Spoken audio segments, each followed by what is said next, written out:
President and General Manager of RLDatix Life Sciences. Thank you for speaking with me today.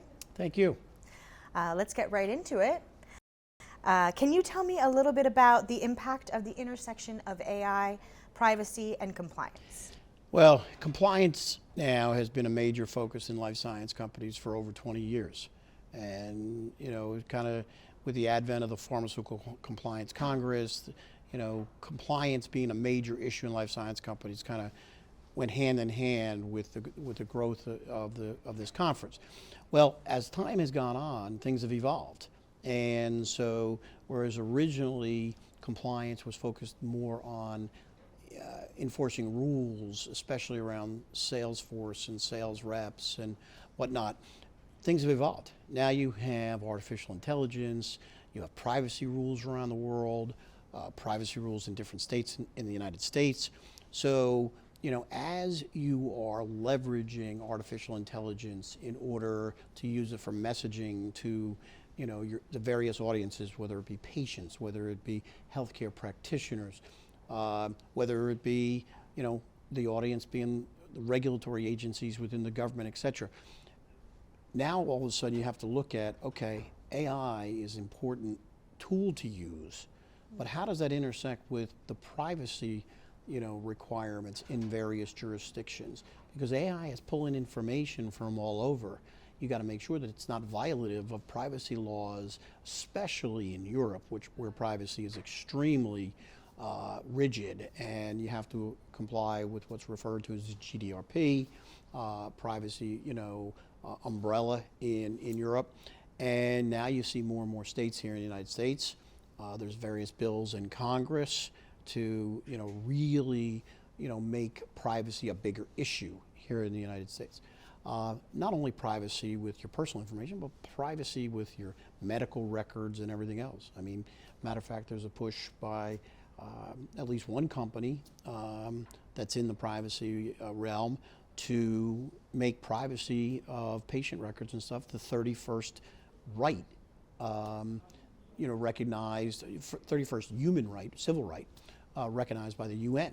So privacy is a major thing. So AI together with, privacy, okay, how do you comply, and wrap all of it in so you make sure that you're not, violating laws and regulations in many, many jurisdictions you may not even be aware of. And the violation of privacy in different countries can be criminal. So you don't want to be in a situation where you're promoting products, you're, reaching out to various audiences around the world, and all of a sudden you find out you just, violated 6 or 7 criminal laws around the country, around the world, actually. Yeah, definitely. Tell me why enforcement agencies are focused on the frequency of touch between life science companies and HCPs.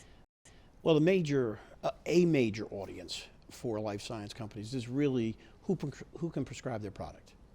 Who can prescribe their product, who can prescribe their device.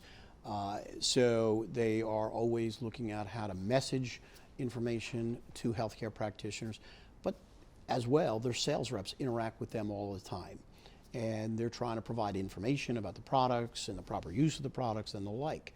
Well, if you look at most companies' compliance policies, they'll say that they have either occasional, infrequent interactions and contact, face-to-face contact with healthcare practitioners. Because the government looks at that, because obviously, here it is, this HCP that you're talking to, they can prescribe your product.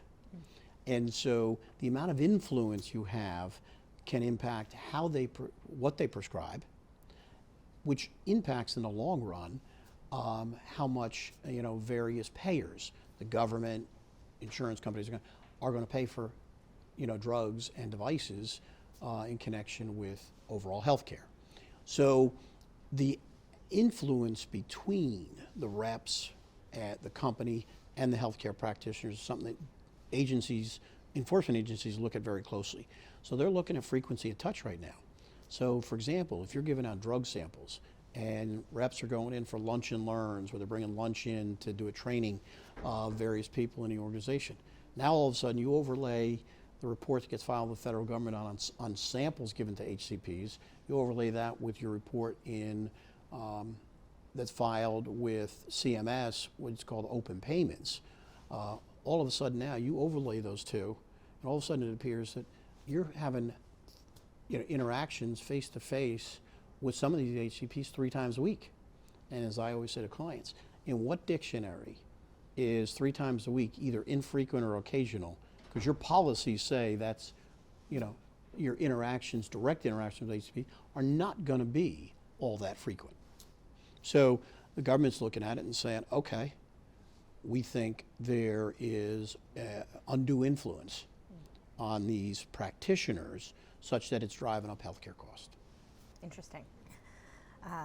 What does the recent acquisition of Porzio Life Sciences by RLDatix mean for the future of the company and its successful comprehensive risk management platform? Well, I started Porzio Life Sciences 20 years ago as a partner in a law firm, Porzio, Bromberg & Newman. And we originally started just tracking laws, regs, pending legislation, and we would break them down. We created a whole series of online databases where companies would understand how to comply with laws and regs. So we would basically show them how to operationalize their compliance program to be involved and to be compliant with all these laws and regs. As time went on, companies would come to us and say, John, we already rely on your databases to understand how to do it. Can you do it for us? So then we build out a manual process to do it. And then when it would hit a certain critical mass, we would create automated systems to do it automatically.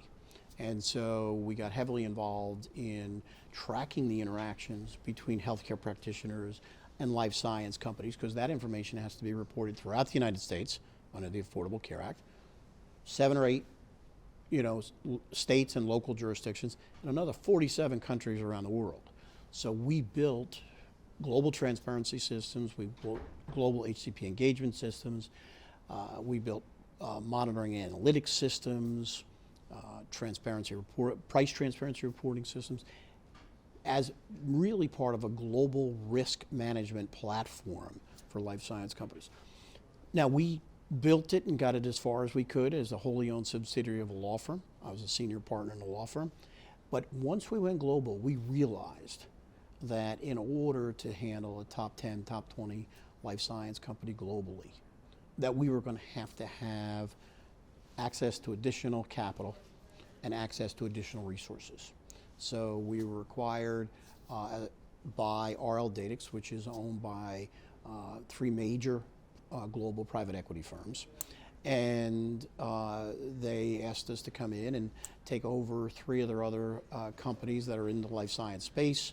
And so Porzio Life Science, together with iContracts, iCoach First, and Cloud9, which is based in the UK, now forms the life science division of RLDatix. So it gives us the global reach. RLDatix, close to $500 million a year in revenue, 1,900 employees, locations in 9 countries around the world, 450 tech employees in North Macedonia.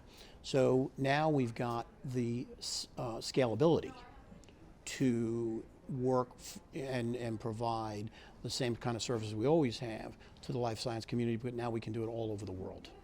Wow, that sounds great. Well, thank you very much for stopping by and talking with me today. Thank you.